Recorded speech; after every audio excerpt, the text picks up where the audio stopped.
Hi guys, sorry we're 1 second late. We were talking. Welcome to this week's live show, where we actually know what we're going to talk about now. That's why we were talking. Yeah, right. What a shock. Oh, hang on, before we go that far. Hi Tim. Morning. How are you? Yeah, tickety-boo.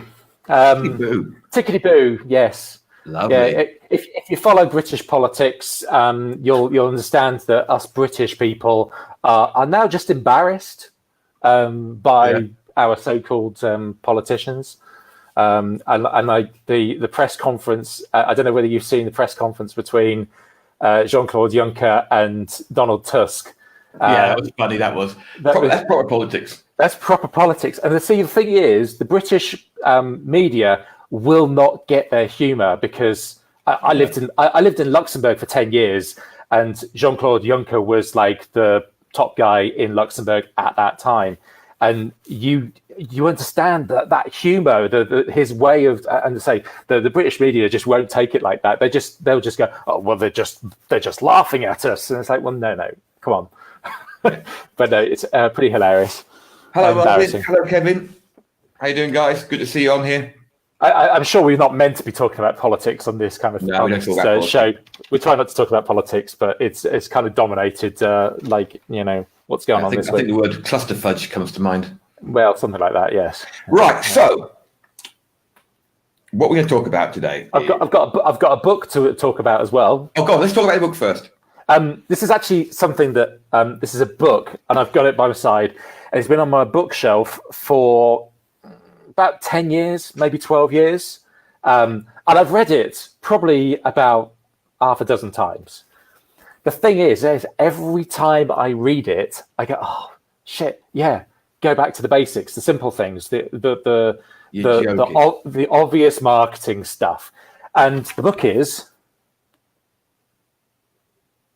J. Abraham, yeah. Okay, so J. Abraham, get everything you can out of all you've got. And it's like a horrible title. It's an awful title. But I've gone through 2/3 of this book in the last 4 days because I was kind of like getting to the point with, as we all do with our marketing, as we do with all of our businesses, we kind of get a little bit stale. We kind of like go, well, I don't know what to do next. I don't know what to try next. I've tried this, I've tried that, blah, blah, blah, blah, blah, blah, blah. And like we get so dragged into the kind of the morass of the latest one trick and, you know, the shiny new toy and tool and all this kind of stuff and some fancy technique that we're meant to be doing. And we forget that this stuff in here is actually all we need. And if you are struggling, and let's say I'll put that on next month's book club if it's available. See, I literally started reading it on Monday, and I think within the first 3 pages, because I started reading it in bed, and I was like, exciting, I know, rock and roll reading for bedtime reading. Got 3 pages in, and I got up and started enacting something that I was like, oh, yeah, that's what I'm going to do straight away. And it's kind of like we all get to that point where we're a little bit stale with what we're trying to do, and we kind of get a bit frustrated. And this is kind of like my antidote to that. And every time I pick it up, I do the same. It's a great book. Strongly recommend it. Cool. Good start to the call then. Right. So first thing we're going to talk about is affiliates. Because... yeah, go on. I'll let you start, Tim. Go on. No, it's affiliates. I have a love-hate relationship with affiliates and affiliate programs and all that kind of stuff. And then if you've been listening to our stuff for long enough, I've gone through the mill with various different affiliate platforms. So you're talking things like Awin and affiliate, or what was affiliate window, or it might be affiliate window now. I don't know. Affiliates or whatever it was. And there's all sorts of different tools. There's all sorts of different platforms and all that kind of stuff. And we run our own affiliate program for my primary business, as we do for Serious Marketers Only, which is actually a nice little segue. We, if you're not on Serious Marketers Only, like affiliate program, ask Mark about the affiliate program for Serious Marketers Only, because he'll tell you. So that's the name of the book. 3, 2, 1. Right. Yeah. We run our own affiliate program. We've got our own affiliate platform for Lean Greens, which works very well. One of the biggest challenges that we have is actually motivating affiliates to actually do stuff. And we have one or two affiliates out of the 100 or so that we've got on our platform. One or two of them who are consistent, and we have one of our guys is regularly earning sort of £600-800 a month in affiliate commissions for us. For himself. Which is great.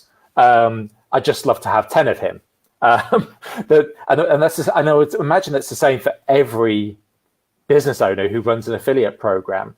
So I've been looking at different ways of actually trying to motivate our affiliates to actually take action. And one of the things, cattle prods, I have thought of that, and going to them with a big stick is like, just fucking email. Bloody hell. Because it's really frustrating at times to try and get them to motivated. So one of the things I've decided to do is, because I know my numbers, because I know how much I spend to acquire a new customer, what I've now done is actually enacted, just as a test for the next couple of weeks, a premium. So if an affiliate recommends a new customer to us, we will pay them £20 for every new customer that comes to us. Existing customers, they still get their affiliate commission, but so they'll get their £20 premium for a new customer, plus the normal affiliate commission that they would get for that sale as well. Just to try and get people to actually mail, to post up on something on Facebook and stuff like that. And the reason why I can do that is because I know the lifetime value of my customer. I know that I'm going to earn a certain amount. So, obviously it's different for different businesses, but if you know the lifetime value of your business, the lifetime value of your customers average, then you can work this out and go, okay, well, if I can pay £20 for every new customer, well, why not just pass that on to the affiliate? Yeah, when we were talking off before we went on air, I sort of jokingly said, well, why don't you give them a car? And Tim went, actually, that actually makes sense. Well, no, it's seriously, that was something that Sam and I have discussed as being a possibility for some of our affiliates and some of the people that we've had as like ambassadors to our brand. And it's like, well, how much does it cost us to have a car, to give somebody a car every month? And if it was like £150-200 for a nice small little hatchback or something like that, it's been wrapped, or it's had like got a logo down the side with a website address on the back of the car, that kind of stuff, about £150-200 a month. And you go, okay, well, what does that need to generate for us in terms of new business, new customers, to be able to justify £150-200 a month for somebody to be driving around in our car? And actually, it's not that many. It's, we're talking probably single digits of number of new customers it has to generate each month to make it worthwhile. And then you go, okay, so if we could reward our affiliates in a different way and go, okay, so if you get us 20, if you're averaging 20 new customers a month for us, instead of giving you a commission check, we'll give you a car. Yeah, nice. Why not? It's just a different way of motivating your affiliates to actually do something for you. Well, when you were talking, I was thinking, if you had a corporate Uber account, you could give your top 3 affiliates like 5 Uber rides a month. Yeah, that's another way of doing it. And that's the thing, is like not every affiliate is motivated necessarily by cash. Obviously, cash makes the world go round. We're all capitalists at the end of the day. But if you can remove an expense from them, or give them a nice little benefit that's just a little bit different, like you say for the Uber, or paying for them to go out and have dinner twice a month, like at their favorite restaurant, a spa day for their wives, stuff like that. Anything. I say there's so many different ways you can do it. I say don't just think about. So it's made me think certainly about different ways of motivating our affiliates rather than just straight cash. Because sometimes, and we certainly find this with our affiliates is that they feel embarrassed. I don't know whether that's the right word, but just kind of they're a little bit cautious about promoting somebody else's business. They're going, well, why should I promote your business? Or should I? Is it right for me to be promoting a supplement company to my clients in exchange for cash? And it's like, oh, am I just going to, hawking more money out of my clients? It's like, well, yes, but they're going to spend the money anyway. They're going to go to a Holland Barrett and buy whatever shit supplement that, they think they should buy rather than the one that you recommend. And it's better for you to recommend it. Anyway, but if you can motivate them in a different way by instead of going, well, instead of giving you cash, we'll just give you a car, then it's a better, for some people, they'll be going, hell yeah, I'll do that. If I can get 20 new people a month. Yeah. Here's a little thing. No, I actually know what the answer to this is going to be. It's knowing your numbers. It's not necessarily a lot of profit in the business, Kevin, and I understand where you're coming from.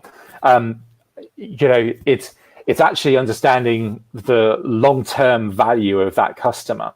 And one of the things that we realized, and I was looking at some of the data the other day for some of our top 100 customers, and our top 100 customers have each spent a minimum of £1,500 with us. A minimum of £1,500. That's the lowest amount for the number 100th top customer is over £1,500 of product of supplement. And it's like, okay, so when I look at that, even if say for example, I'm not going to tell you my margins because that's my business, but even at say a 20% margin or a 30% margin, you go, well, actually, that's a decent wedge of cash. Yeah. To be able to utilize to promote and to get people to come on board. Obviously, my margins are very much built around how much does it cost to acquire that customer in the first place, as well as how much does it cost to service that customer, because we don't just send them product and that's it. We've got lots of other bits and pieces which go on to make sure our customers are the happiest customers ever, so that they keep on coming back to us and keep on spending the money that they are spending with us. Yeah. So there's numbers. Yeah.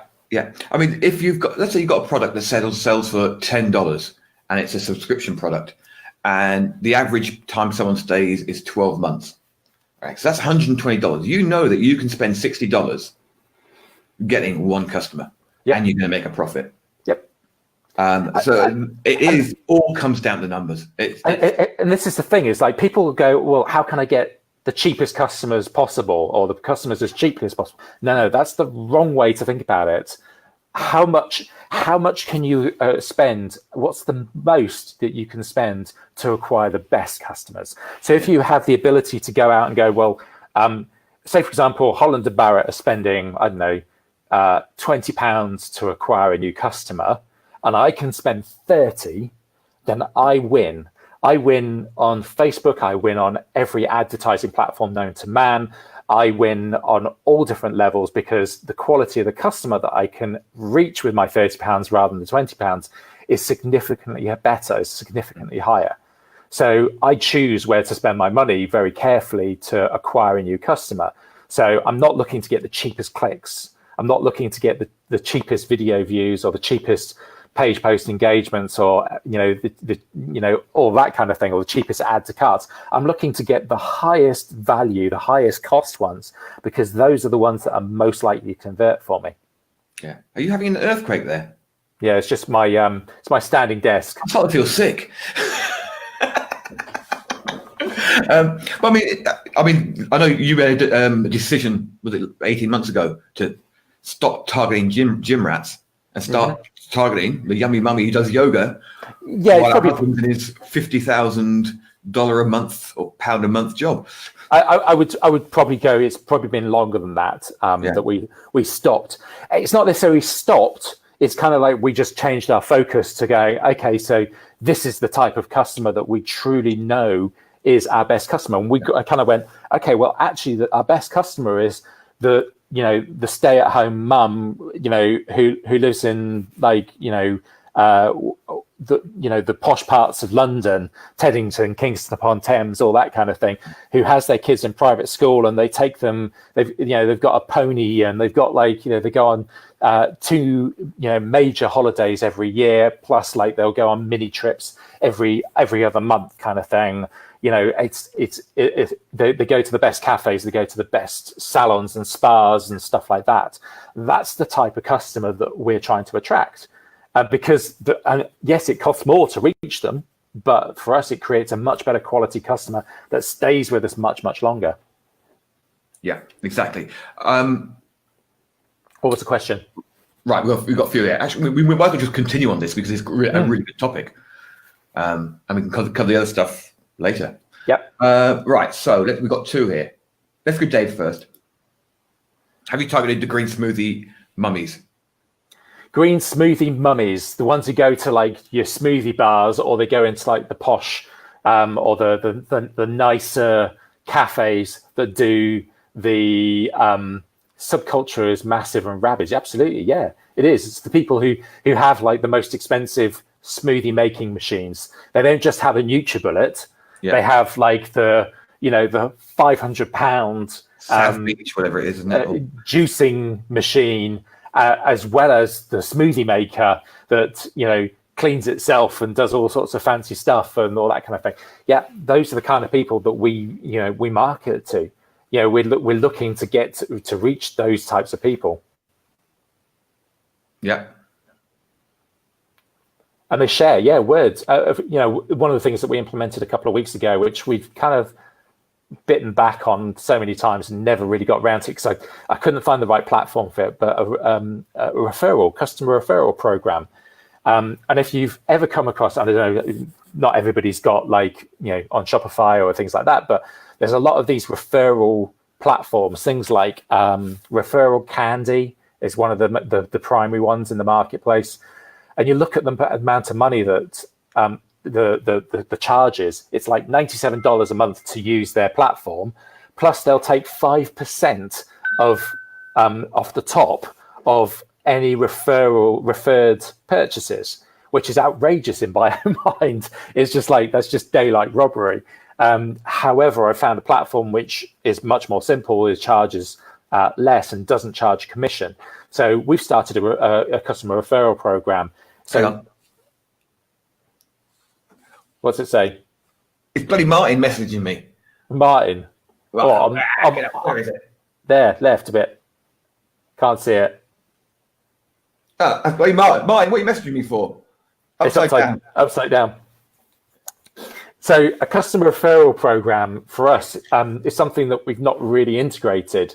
We've tried to do it in an ad hoc way, but we've wanted to try and make it as as automated as possible, because obviously, if we've got a certain number of customers, it's quite difficult to run if you've got like thousands and thousands of customers. So we've got this automated platform that basically offers, if you refer a friend, your friend gets £10 and you get £10 as far as off your first order or off your next order. So implementing things like that, it's about trying to get our very best customers to refer us to their friends and family. And this is something which we're trying to do, even for our top customers. We're going to start doing it in probably a more, how could I describe, a more personal manner, and approaching them one-on-one and dropping them an email and going, you've been an awesome customer. We love you to bits. We'd love to help you share Lean Greens with friends and family. How about we do XYZ? We offer you £20 for referring every new customer. So you get £20 off or we'll give you your next order is free for every new customer that you refer, because we know our numbers and we know that a referral is going to generate a much stronger, much more, a much better customer. They're much less likely to ask for a refund. They're much less likely to only buy once, never come back ever again. They're going to keep on coming back because they've been referred by a friend. So we know that the numbers for those types of customers, those referred customers, is much higher quality. So we can spend even more. We could say, refer a friend and we'll give you your order free. Or actually, refer a friend, we'll give them their first order for free. Because based on, and we can say it's because of you that your friend is getting their first order for free. And then the friend will refer someone else. How powerful is that? You go, but it always comes back to knowing the true lifetime value of your customers, and ultimately how much you're willing to spend to acquire that customer. And as if by magic, lifetime value and how the ad game works around that. Engineering offers to beef that up. I'd love to hear more about it from Tim on that, especially since he markets a physical product. There you go. Over to you. So one of the Mark's doing no work this morning, obviously. One of the things that we've actually been doing a little bit more of, and we set this campaign up this week actually, which because we kind of, again, thinking along the same lines of how much money do we actually have to acquire a new customer?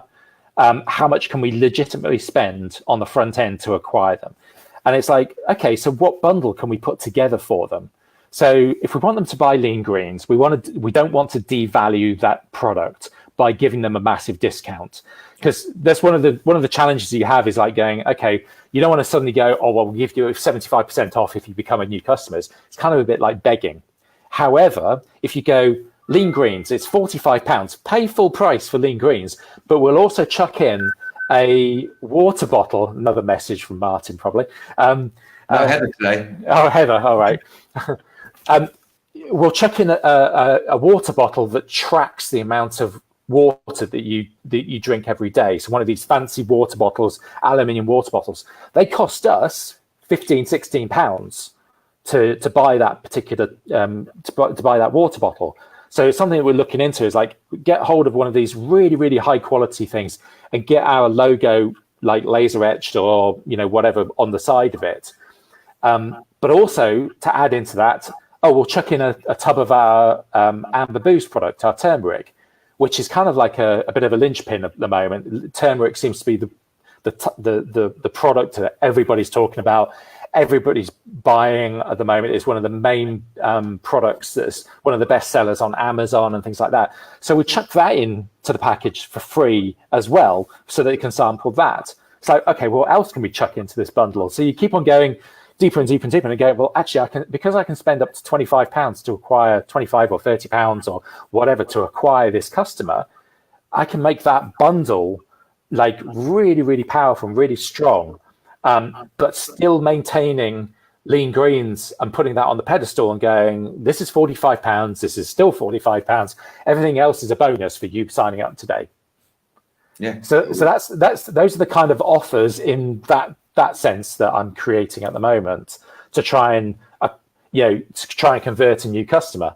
And even if it means that I go negative on the front end by a £5, so like it takes me 60 days or 45 days to get them back for a second order, I know in the long run I can win, because that second order, I've got the margin there to push me into the positive and give me some extra cash to spend some more money on getting the next customer. So yeah, it's about, it again comes back to understanding lifetime value and understanding how deep you're willing to go. How long are you willing to go negative? Are you only willing to go negative for as long as it takes for the credit card bill to go through, which for most credit cards is between 30 and 54 days? Or can you go longer? Can you go 60 days? Can you go 90 days negative before you actually have to start making some money from that particular customer? And then, again, understanding those specific dates that you need to actually break even. That's what you're trying to really trying to understand. Really, I know we always say it. It comes down to knowing your numbers.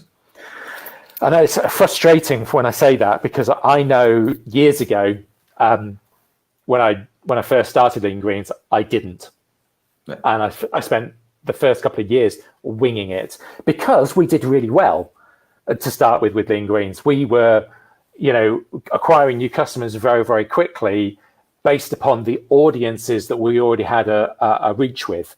But once you've actually saturated that initial audience, that's when we realized, oh shit, actually we do need to know our numbers, because we've now got to spend some money to acquire a stronger audience or new people to join our audience. And that's when you start going, oh, actually, I can't spend money like it's going out of fashion to acquire a customer.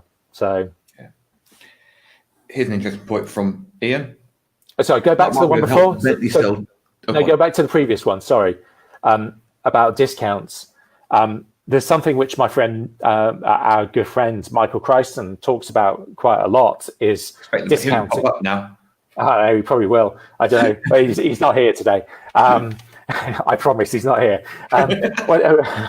One of the things he talks about is like if you're giving, say, 25% discount on a purchase, the problem with that is that it's not just 25% off the top end. You think, oh, it's only 25%. It's like, actually, if you've got a physical product, it's actually more like 50 or 60 or 70% or maybe more of your profit that you've spent. So, to make that up, you've got to sell 3 times as much product to make up for the fact that you're just giving discounts away left, right, and center. And the thing I said about like devaluing your core product, that's huge. It's like if you basically go, oh yeah, well I'm going to give you for 75% off. It's like, well, they'll come back in a month's time and go, I've run out, but I don't want to pay £45 for it now. I only want to pay 25% of that. Thanks very much. And at which point you lose. Yeah, I mean, we see it online all the time. Deposit photos, for example, right? I'm waiting for the next time they do their app sim offer before I buy. Yep. Rather than because I really like Deposit Photos. They've got a really good selection. But rather than actually just go in there and pay monthly, I'm going to wait till I get my 100 pictures for $39 or $49. Yep, absolutely. And that's what happens. And it's the same. There's lots of people who drive their business forward by discounting. And there is a huge market for the discount businesses. But when was the last time you saw Apple, a premium brand like Apple? When was the last time you saw them do a discount? Yeah, exactly. And it's like, I want my product, my brand, to be seen as a premium brand, not as a discounter. Yeah. Because I just don't have deep enough pockets to fight with all the discount brands. I don't have the patience for it. I'd have to sell 10 times as much product at a discount level than what I do today. I'd have to service 10 times as many customers, if not more, and which would then mean I'd need more staff. I'd need more, a stronger platform to deal with it. I'd pay more in commissions. I'd pay more in blah blah blah, whatever. And you end up like just you're fighting over tiny margins. You hear of businesses that are running on single digit margins, 5 and 6 and 7% margins, which is like, I'd rather peel my own eyeballs with a blunt wooden spoon than do that. I tell you, really, honestly, that's not the game I want to play. It's not worth being in business then if you're constantly trying to just get an extra little tiny bit of margin so you can run a few more ads. Get a bit of pennies here and there. No, that's not the game I'm playing. Sorry. Okay, right. Sorry, go on, next one. This actually comes on quite well from that. Smart marketing who helped Bentley sell tons of their sports cars by making them the must-have other car for footballers' wives. Exactly. Biggest issue was teaching showrooms not to be so snooty. Yeah. Exactly. I mean, you see Bentleys down here. Every second car's a bloody Bentley or an Aston Martin. It's because that's a type of market. They've targeted. Actually, Maserati are really coming up big up over here because they've targeted the sort of soccer mom type person over here. We call them sweaty Betty mums. Yeah, but it's a sort of Norwegian woman who lives over here with her husband. He's an international businessman type of thing. You find them all driving Maseratis because Maserati have actually targeted them. Mm-hmm. And they've got, so it's actually knowing your market and knowing how to target them. So there's a few that where we got. Here we go. When you compete on price, you're only going to get undercut. Yep. Yeah, it's a race to the bottom, unfortunately. Yeah. I again, it's something that I've kind of toyed with. It's kind of like, well, do I create a secondary brand that is essentially is the same similar products, but on a budget scale to do that. And it's like, well, no, I don't want to do that. It's a hard game to play. Yeah, offering discount attracts discount mindset customers. Absolutely. What we're trying to do is certainly with the brands that we're trying to build and trying to scale, is of people who have this comes back to the Story Brand thing that we talked about a couple of months ago. If you haven't read the Story Brand book, go and read the Story Brand book. Well worth reading. It's in the book club, I think. Is it? It basically out this month. It talks about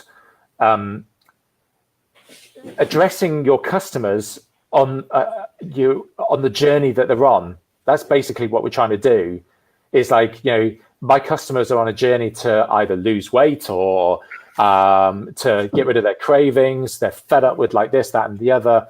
And it's like they're on this journey to achieve this zenith, whether it's the right goal or whatever. Aldi Greens. Yeah.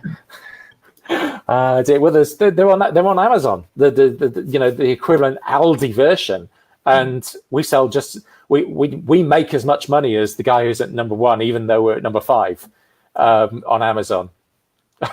Like, I know which game I'd rather play. Exactly. But yeah, no, we want to create a brand that people, that addresses people who are on a particular journey. They're trying to achieve a certain outcome, and Lean Greens is, Lean Greens, the company, the brand, is helping them along the way. Is the tool to help them achieve the goal. We're the guide to help them achieve that particular outcome. And that's what we're trying to place ourselves as. It's like if you're taking a vitamin, a multivitamin supplement, it's probably, when was the last time you went, oh, I'm so glad I had my multivitamin in this morning? It never happens, kind of thing. Whereas when the people drink Lean Greens, they go, oh my God, it was so nice to drink my greens this morning because it felt so fresh and blah, blah, blah, blah, blah, blah, blah. And that's the kind of storyline that we want to have people talking about Lean Greens, because it makes it part of their life, rather than it being, we're selling you a product and it's got 20 ingredients and it's got, wheatgrass and barley grass and spirulina and all these sort of things, and it will do this and this and this, and it's amazing. No, that's not what people want. People just want to be helped along the way to the outcome that they want. Yeah, I mean, when you look back, when I first started this business on the Warrior Forum, selling stuff on the Warrior Forum, $7. Okay, I mean, you maybe do $3-4 grand in a day. Great. You'd have to deal with refunds. You have to deal with spammers. You'd have to deal with trolls. You'd have to deal with hundreds of support calls from people who didn't know what they bought. Because it's $7, I'll just buy it. I won't look at it. Once you move to more premium products, I mean, I've had one support call yesterday, and that was it. And that's it for the whole,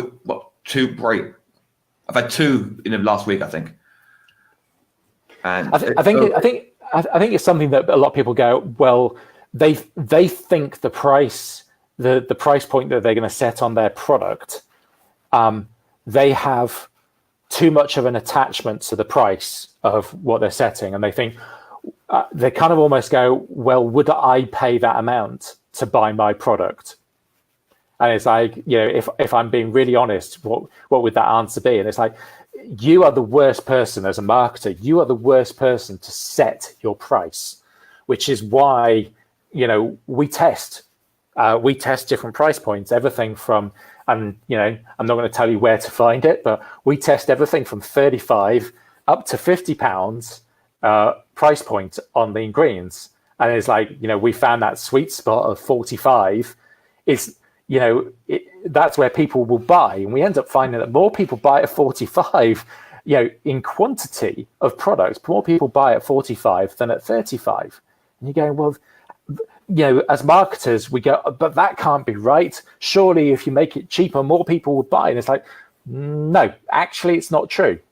And you won't know until you've had a proper test. And I was talking to a friend of mine the other day who's in a similar business, and he was looking at increasing the price of one of his products from £16 to £16.95. And I turned around to him and I said, don't bother. Go to 19. Test 16 and 20, or 16 and 19, or 16 and 21, because that will give you a better understanding. And try 16, 19, and 22.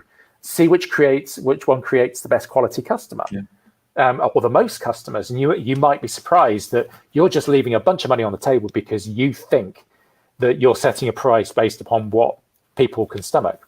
Yeah.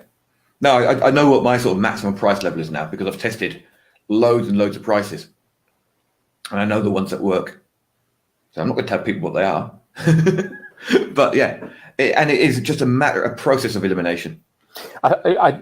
Ian being meta, that never happens. I never understand what Ian says. Ian's never been meta. I actually understand where he's coming from for once. Yeah. Donald Miller has used the hero's journey. So Donald Miller is the author of StoryBrand, the book that Mark was waving around earlier. He used the hero's journey as the mind worm to sell his training because it seems so obvious. What message carrier can you use? And that's absolutely right. It's like, okay, so whilst Donald Miller is talking about the hero's journey, and he's fitted his whole, even though he doesn't really say that it's a hero's journey and Joseph Campbell's thing, he's using the hero's journey to tell his story and to sell ultimately his thing in business. It's like, what story and what messaging are you using to engage and sell with your audience? So, for Lean Greens, it's always been about, people, women over 45, they are, on a journey to try and get back control of their own body. And it's like the story that's going through their heads, they want to be able to get to, they want to feel like they did at 35 or at 25. And it's like, we're using that story to kind of like engage with them and to try and get them to, we recognize that that's the journey that they're on. How can we be part of that? Yeah. And also it's much easier to write a short sales page where you know exactly what you're after and where you're trying to get people to. Well, ultimately, even for everything as simple as like your Facebook ads or your video ads, and I've been, one of the other things that we were going to talk about today was Animoto. Kevin's been helping me out with some videos the last couple of weeks, and Sam's been doing some videos, and I've been doing some videos, and all this kind of stuff.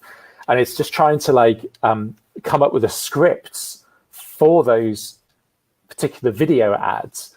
You kind of have to go back to, okay, who is the person? What journey are they on? And the challenges that they're having with that journey. And here's our product, and this is the point of difference. This is the reason why it's different from everything else that you've come across. So that's the basic underlying principle behind any email or social media post or video script that I'm writing, is based upon that. So again, it's kind of like, who is it and what journey are they on, and the challenges that they're experiencing on that journey. Here's our product that is designed to fit in to help them with that journey. And this is the point of difference. This is the reason why it's different from everything else that you've seen. And that's what we've tried to do with pretty much all of the marketing, for our business over the last year or so. That's what we tried to implement. Yeah. I mean, we had on the list today, site structure out the window, or email sequence out the window, Animoto or Sparkle sort of out the window. But hey, that's cool.